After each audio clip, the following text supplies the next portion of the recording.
Hello everyone and welcome once again back to the channel with me, Scottish, and today we are finally having a look at what were my top 10 games of 2020.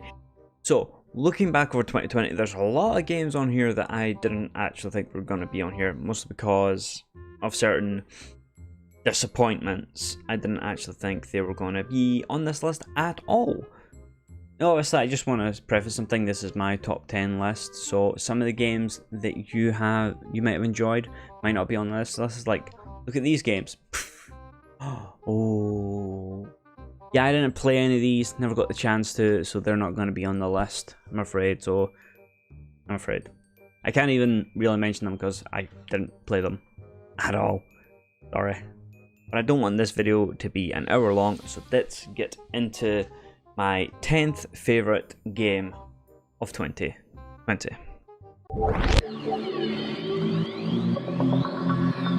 So number 10 is The Last of Us Part 2. Wait, Scottish, how could a game that's on your worst games of the year also be on your best games of the year? Well, I can hear you, random person on the internet that bizarrely sounds an awful lot like me.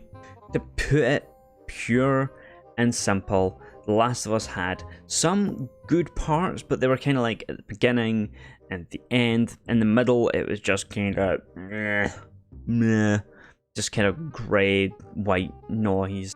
But the opening hour of this game is probably the best gaming that came out in this year. Like, if you were to take just the hour of this and present it to me, I'd be like, wow, that was a really good short game. And that's kind of why this game deserves to at least be mentioned. That's why it is number 10. Like, the gameplay in this just doesn't interest me at all. And like I said, this game is no masterpiece, but it's not the worst game of all time. And I at least thought I should at least mention it for one of my top 10 games of 2020.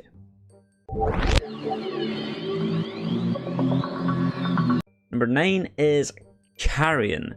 Still have no idea if I'm saying that right. I really kind of enjoyed this game. I played it like the day it came out. I streamed it a couple of times. I made a video on it. And it's kind of enjoyable. It's not a long game. Like, I kind of blew through it in like a couple of hours. There's so much backtracking, and this game really needed a map. This game kind of annoyed me in certain aspects, but it wasn't enough to stop playing. Gameplay is kind of cool. It's like unique to what it is. Like, I do like the idea of actually being a monster for once rather than being hunted by the monsters. And because of that, I kind of liked it. It was kind of like this sweet, like 8-bit kind of charming game that took me back to like games of old and all that. But yeah, this game was definitely enjoyable, and that is why it is my number 9. Number 8 is a game I didn't think would be on this list at all. It was like the last game I played in 2020, and that is Call of the Sea. This game came out of nowhere. It was like, oh, you want to push your next-gen Xbox to the limit? Then buy this game. And obviously it was free on the Xbox Game Pass. I gave it a shot, and like 6 hours later I was like, wow, that was a good game. It has a very interesting story. It's got Cthulhu in it, which I like, even though I don't actually think he's called Cthulhu in it. But it's definitely, if you like Cthulhu, you'll like this game. It's a puzzle game. Each puzzle can take anywhere from like half an hour to an hour, and it's basically each level is a puzzle. Some of them are very poorly explained. Like, they are, you will have to look up a guide just to get some stuff, and there's definitely a lot of exploration. Like, if you don't explore the entire map, you're going to miss something, which means you're not going to get puzzles straight away. Like, the first puzzle and the last puzzle are actually kind of enjoyable. And all the other puzzles kind of like in the middle are either like hit or miss. Some are alright, some are kind of crap, I'm not gonna lie. But yeah, it had its moments, and because of that, that is why it's my number 8. Number 7, another game I didn't think would be on this list, Phasmophobia.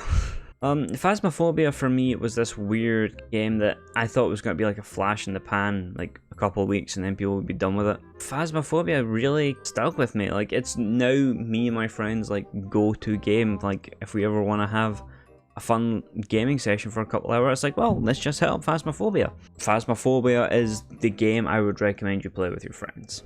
And I'm not gonna lie, it has gotten me a few times.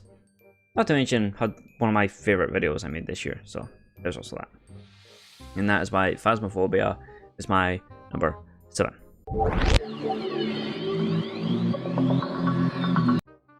Number 6, Assassin's Creed Valhalla. Now this was an interesting one for me.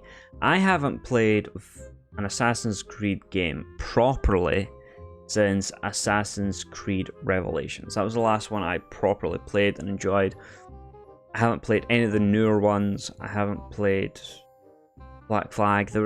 It's been a long time since I played an Assassin's Creed game. But I like Vikings, and people were like, well, this game's alright for Assassin's Creed, but for a Viking game, it's pretty good. And I was like, well, let's give it a shot. And the game is absolutely amazing in some aspects, and in other, absolutely infuriating. For everything this game does good, it does something else poorly. And like, I could nitpick over this game all day, but there's certain things where I'm like, you know what, it does that fantastically, it does that amazingly. Like, the CGs are great, the rating's great, like being a Viking in this is great, and I loved the Order missions. It feels like you're going back to the original Assassin's Creed, which is literally, here's a list of 10 guys, fuck them up. And that's what I want from my Assassin's Creed games. The fact that you give me that and Viking stuff to do was great. It's just kind of a shame that everything else about the game isn't that great, which is why it's not higher on the list. Like, I was either gonna put this at number 6 or number 5, and I kind of gave the edge to number 5. You'll find out in a second. But this is in no way a bad entry to the Assassin's Creed. This is probably gonna be my 3rd or 4th favorite Assassin's Creed game of all time for now. So that is why Assassin's Creed Valhalla is my number 6. Number 5, Amnesia Rebirth. I didn't even buy this game because I completely forgot about it. Someone gifted it to me for my birthday, and I played it, and I was absolutely terrified, which I suppose is a good thing. I had never played an Amnesia game before, and people were always saying if you're a horror fanatic, it's one of the franchises you've got to play. Otherwise, what the fuck are you doing with your life? The story is great. The gameplay is decent. I mean, I'm not gonna lie, I'm not a fan of the whole hiding, waiting for people to patrol and then move. It can get a little bit boring and a little bit repetitive for me.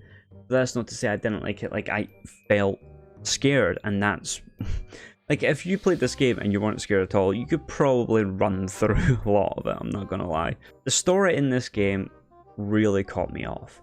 Like, I was expecting, ooh, I'll be Mr.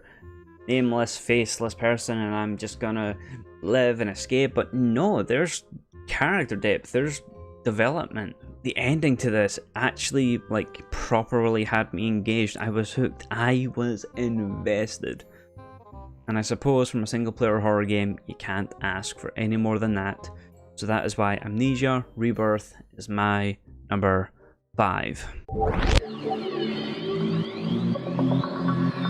Number 4 is the Resident Evil 3 remake. Do people even remember this game came out this year? I almost forgot this game came out this year, and the fact that it's so high just kind of shows you the games we had this year. Assassin's Creed Valhalla, Amnesia Rebirth, Resident Evil 3, all could have been my number 4. And Resident Evil 3, like, even though it was short, it was sweet, you know? Like, it wasn't longer than it needed to be. It was the exact length it needed to be, in my opinion, and that is why Resident Evil 3 Remake is my number 4. Number 3 is Little Hope. This game, I didn't have high expectations of. People were telling me that out of the Dark Pictures games, this is kind of the weakest entry. I like this whole kind of like interactive movie sort of game. So I liked Heavy Rain, I liked Until Dawn, I liked Man of Medan. Like, these games really are great horror games, and I streamed this whole game in one single sitting, and I enjoyed it. Like, there wasn't that much I had to say. Like, obviously there's some stuff that's confusing, and the ending's a little bit of a letdown. I mean, when I played through it the first time, I got the good ending, so I was kind of like, ah, this is good, but then I kind of sat and thought about it a little, and I was like, wow, this ending kind of actually sucks and kind of makes the whole replayability not that great. And that's kind of the reason why it's number 3. Like, I enjoyed playing it, but looking back on it, it was like, wow, this was pointless. It's one of those that it's fun while you play it, but I don't know if it'll have the replayability of Man of Medan. I don't know.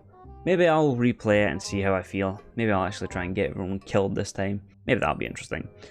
And that is why Little Hope, my number 3. Number 2 is Doom Eternal. For quite some time, I genuinely thought this was going to be my game of the year. And I'm not going to lie, until near the end of the year, it still was. It was proud and happy as my number 1. And then the Ancient Gods DLC came out and frustrated me all to hell. Now, I can get the idea of having a frustrating game. Hell, Dark Souls, Bloodborne, they all excel on it. But it doesn't really seem to work for Doom Eternal. I don't know why it is. Like, yes, I just wanted more Doom Eternal, and that's kind of what I got. But it felt like the game just went and turned up the difficulty, even though you were playing on the same difficulty. It's really weird. Like, I played the final boss of the Ancient Gods DLC, and I was frustrated. I was properly pulling my hair out, and I just didn't enjoy it by the end of it. The single player, I loved. But now that I have to incorporate the Ancient Gods DLC with it, that is what knocks it off number 1 for me. Like, don't get me wrong, this game is still like 9 out of 10, one of the best shooters that we've had in a long time, but it's not the greatest game of the year for me, I'm afraid. It's kind of weird, it's like, this is my second favourite game of the year, yeah, I'm talking about it like it's one of the worst. This game is enjoyable, do not get me wrong. I'm a massive Doom fan, I've been a Doom fan since the very beginning, and I like I said, I loved it. I loved the Doom Eternal story. I just wasn't that much of a lover of the Ancient Gods, even though the Ancient Gods did have some really cool moments, but it was almost frustrating to a fault. That's why Doom Eternal is my number 2.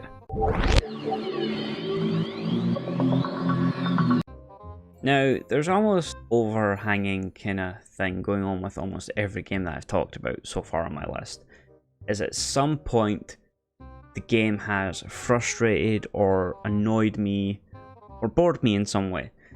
And that's kind of the reason why a lot of these games kind of got pipped from being higher than where they had. But there's one game that at no point playing it did I feel annoyed, did I feel frustrated. There was one game that I enjoyed all the way through it, and in some points even blew my expectations out the water. It actually was probably the only game this year that exceeded my expectations. And that game is none other than the Final Fantasy VII Remake. I played Final Fantasy VII way back in the day when it was on the PlayStation 1. I completed it last year, I think, again, just to get myself hyped up for this. And it was almost like with The Last of Us Part 2, it's like I was super hyped for this. And it still blew me away. Like, how about the fact that all the filler that it adds to make the game longer is actually cool. Like, it gave minor characters more screen time. It allowed us to have more moments with characters we actually liked. The boss fights were engaging and I liked them. You know, there was little moments of Easter eggs that referenced the original, and they came out in like really weird and unexpected way, and it completely threw me off guard. Like I said, this is the only game that actually exceeded my expectations for this year, and at no point did I feel down at all. So that is why Final Fantasy VII Remake is my game of the year for 2020. So there you have it, guys. That is my top 10 games of 2020. Not gonna lie, like I said at the start, there's a lot of games on this list that I didn't think were gonna be on this list. Like Call of the Sea, Phasmophobia kind of surprised me, Amnesia Rebirth surprised me. I mean, hell, Little Hope and Resident Evil 3, I didn't think we were going to be in the top 4 or 3. But then again, like I said, I was expecting like Cyberpunk to be up here. But, what can you do? What can you do? So, now that that's it for 2020, we can finally move on and make some damn content that I actually want to make. So, hope you guys have enjoyed this video. If you have, hit that like button. And I've been Scottish, and obviously we're now in 2021. So yeah, let's make this year absolutely phenomenal. I'll see you guys in the next one. Goodbye.